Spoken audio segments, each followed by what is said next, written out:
Hello, welcome to Story Glimpse, the second show from the House of Story Medics. I am Marcus V. Calvert, militant storyteller. Weston Kincade, horror and mystery author. Let's begin.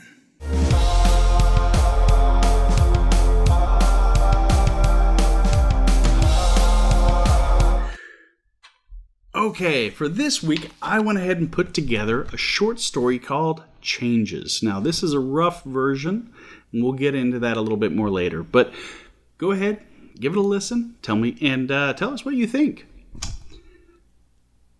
Benjamin sat staring into the sea, knees pulled up, toes wiggling in the sand. Bottle rockets, Roman candles, and even sparklers exploded around him, but Benjamin never moved. It might have been that he was focused on the incoming tide. That's possible, but unlikely. A beautiful sunset. More likely, but still not completely it. What had Benjamin so totally enthralled was nothing any of his coworkers at the local discount store could see. At least not for what it really was. Benjamin was watching his last sunset. For that night, the spirit of the goat would come for him. This was no joke, no 4th of July mischief or prank. It was far deeper and older than that, a tradition going back hundreds, if not thousands of years, and it was his time. Benjamin knew it. He'd been bitten the night before, against his will. Now there was only time ticking down until the chemicals within his body took hold, forever changing him. He would become a lycanthrope, part human, part animal. Always one or the other, but never both. He wasn't going to die, nor was he transforming into the more revered and feared werewolves. He had been chosen for a particular type of lycanthrope, the goat. Yesterday, he'd been just a normal 22-year-old, uncertain about his future or even where his next meal would come from. Could be leftover pizza, wings, or even a trip to the local fast food joint. Fourth meal, anyone? He thought comically. And now he'd be a defender, a guardian of Wareville. Yes, he knew how awful the city's name was. But he could not change that. He had been selected as its protector. That was what weregoats did. An unfortunate side effect was a change in vision, though. After tonight, he would only be able to see in black and white. Hence the intensity with which he watched the setting sun. An attractive brunette with caramel skin, shorts, and a tank top took a seat next to him. She was barely 20.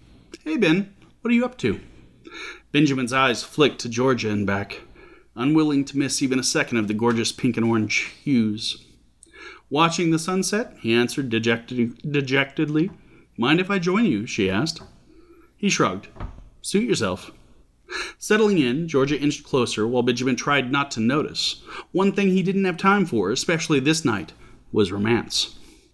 "Georgia, tonight's really not my night. You'll probably be better off betting one of those jokers." He nodded toward the bonfire down the beach where the rest of their friends were dancing around, drinking natty beer.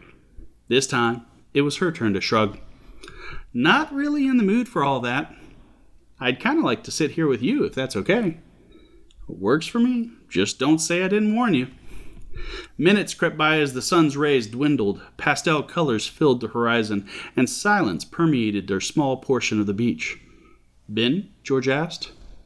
"Yeah?" "Would you kiss me?" "Not tonight," he answered, somewhat mournfully. "Is it because I'm black?" The question startled Benjamin. She hadn't raised her voice. It was just a simple, straightforward question. He hadn't even considered her skin color. But the mention of something that after tonight he would never truly see again somehow made him giggle. He wasn't sure where it came from, but it was clearly the wrong response. Georgia frowned. Then she got up and stalked away. "No, wait," Benjamin said, raising an arm, but she'd already left. Letting it fall, he turned his attention back to the darkening horizon. "Better that she goes," he reminded himself. "I don't want her seeing this." Minutes counted down to seconds with every dwindling ray of sunlight. Soon the change would be upon him. Others in his crew were were creatures. It wasn't something unheard of. In fact, most looked at it as a privilege. A life dedicated to the capital city, wholly in body and mind. But when he was selected, it was so unexpected. Within 24 hours, his life had been turned upside down. Georgia would understand, if she gave him a chance to explain himself. Hell, she was a werewolf herself. But the regime had so many traditions and classifications, expectations, rules, and procedures, he would never be free to talk to whoever he wants again. He would be a goat, less than any wolf. Better not to start something that can never be, he concluded. When he felt the pull that had been described, it was from deep within his core, like his very humanity was being ripped apart. An aching pain blossomed inside, growing to a dull rage, then an inferno. It felt like every cell of his body was trying to pull free. As the transition crescendoed, Benjamin's anguish exploded in a blood-curdling scream that silenced the 20-plus members of his group. After the initial surprise, Benjamin's friends waited, whispering quietly until his sounds of anguish cut off abruptly. Then, one at a time, they filtered past to congratulate him. What they found was a surprise, though. Benjamin was sound asleep. He'd made the transition and was a plump white goat. But unlike every other selectee, he had fallen asleep. It was nearly unheard of. Nearly. And when Jason, alpha of the werewolf pack, heard the reports of others, he had to see for himself. The reports were true. Jason knelt next to Benjamin, silently waiting while whispers and murmurs echoed from around the campfire. It only took a few minutes for Benjamin to come to. When he did, he looked around bleary-eyed, only to find Jason staring down at him. "What type of goat protector did they say you were?" asked the alpha. "I don't quite remember," Benjamin tried to reply, but it came out, "Bah!" "That's what I figured," he replied with a nod. Rising, Jason turned and strode back to the fire. Over his shoulder, he said, "I believe it was Fajika, otherwise known as the fainting goat."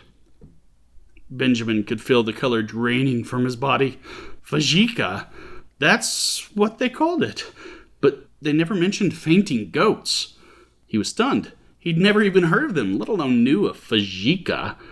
But there had been rumors. According to them, it was the laughingstock of all lycanthropes, originally created as a type of court jester. No one believes in them, though, do they? He wondered. "Sorry, Ben, but you has got to go," Jason said, mimicking the host from the popular quiz show None Left Standing. Without waiting, he and the others began to shift. For them, this was par for the course. They'd grown used to the pain, which was far less after the first change, if you believed the rumors. He would have to start putting more stock in those after tonight. Scrambling to his feet, Benjamin tried to run, but quickly became tangled in his own legs and fell. Seeing their prey so defenseless, the wolves wandered up and sniffed. He was as helpless as a newborn lamb. What was worse, though, was when Jason was inches away. Fear engulfed Benjamin, an all-consuming fear, one he could neither control or stifle. In seconds, he was out like a light once more. "Well, this isn't any fun," Jason complained telepathically. He batted at the still goat. Others agreed with his sentiment. Disgusted, they turned tail and left. When Benjamin awoke a few minutes later, he was surprised to find the dark silhouette of a wolf sitting nearby. Honestly, he was surprised to find anything. He figured he was next on the menu, the world's most pitiful goat burger. The wolf leaned forward and lifted him with its muzzle. Although the world appeared in 1,000 shades of gray, there was something about this particular creature that calmed him. She nuzzled him again, pushing him forward. Then, suddenly, George's voice filtered into his consciousness. "It'll be okay, Ben. I'm here." Never had there been more soothing words. A balm to his frightened soul.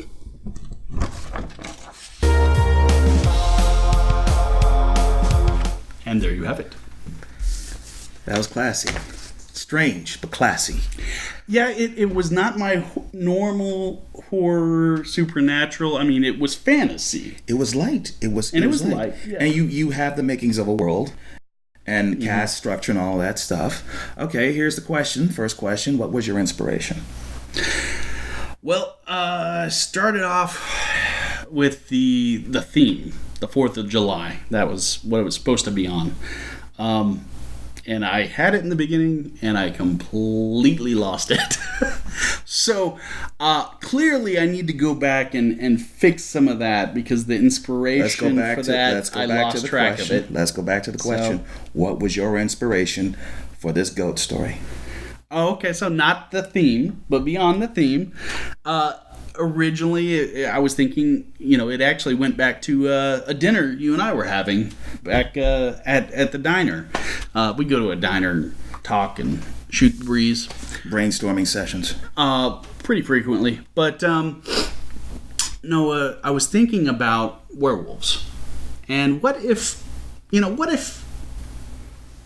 those fainting goats that we see, all over the internet. I have never seen or heard of fainting goats until this guy brought it up. Yeah. Never. I showed him. Ever. He laughed. It happened.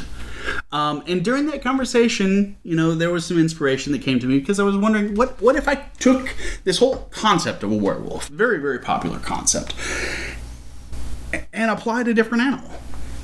What if you had a whole caste system? The wolves were your kind of your brutes, your fighters. The goats were the defense. And so you had this lycanthrope. And then what if you had this pitiful group that didn't fit into anything else? So they wind up the court jesters. And what's spooky is almost like a horror young adult. Because yes, you see different animals coming together, whether it's post-apocalyptic mutants or something like Animal Farm or something like that. But you took it to the edge where you think, okay, he's going to be snack food, and then yet he's not. You could have put this story on Nickelodeon, but I have questions for you. One, what happened to his clothes? Did they recede into his skin? Did they disappear? Is he wrapped up in them? Yeah, I didn't really address that. I probably should have had... I need to add that. So, this is part of writing a rough draft, Getting feedback, and then taking it and making your book or story that much better. Beta readers are key. Let's see, another question that came to mind. Is it possible for him to get an upgrade? Like if he does something cool, gets the right favor, maybe like a were-badger will bite him and break the curse? That could be kind of slick. Like if you wrote this over a span of a book where he starts off as a fainting goat and ends up like, I don't know, a were-tiger or something kind of cool. But he has the scars and a missing eye. I'd have to put some thought into it, but I could see a whole series of books coming out of this. And I love the idea of a humorous superhero that instead of turning into a badass werewolf, he has the bad luck to wind up getting a sleeping, one of the fainting goats. And so every time he's excited and about to change, he just conks out. Well, what's funny is, in a way, it would be the reverse. Most people would say turning into a werewolf is where you get the source of your power. I would say maybe he has some advantages as a human now that he's fully turned, like only silver and magic can kill him, or another were. Maybe during the day he's a little bit stronger, a little faster, a little tougher. He puts on his costume and he fights knowing that the lunar cycle is when he's at his weakness. The lunar cycle is his kryptonite, and that's when he stays home. And well, the lunar specifically deals with werewolves primarily. I wonder if there's something similar, though, that's kind of an environmental type thing that I could tie in with goats. So you're saying that possibly just being near paper or grass might set him off? Or a trigger? Maybe it's kind of, instead of squirrels, it's grass or the like. As you goats will eat anything, so... All right, we're going to park it here. But fans, watch this story again, and in comments, please feel free to throw in any insights to help. Hey, would you like to having some volunteer betas? I'd love to have volunteer betas. So please post your comments below. Let me know. This is a rough version. It's something I've just finished. I'd love to polish it up and then go through the steps, hire my editor, etc., to get it ready for publication and put it out in an anthology or something like that. But at the end of the day, sometimes all you need for a short story is a crazy idea and a couple of tries until it kicks and you're happy with it. Mm-hmm. But hey, that's all the time we have for this particular round. I'm Marcus V. Calvert, again, militant storyteller. Weston Kincade, horror and mystery author, most of the time. Please remember to subscribe. So if you'd like to hear about upcoming episodes, hit the bell. Subscribe and hit the bell. Take care, and until next time. See you later.